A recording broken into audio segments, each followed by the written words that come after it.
San Simon Mayor Abundio Punsalan Jr.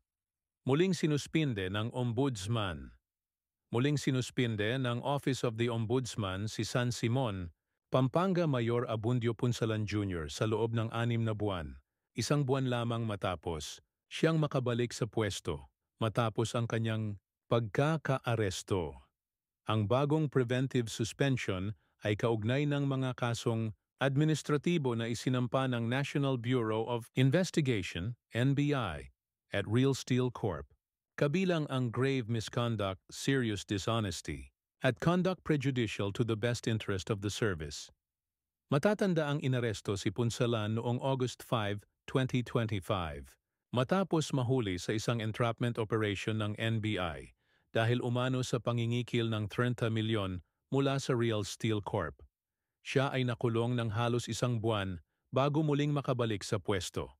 Ayon sa Ombudsman, ibinatay ang bagong kautusan sa mga bagong ebidensyang isinumate ng NBI.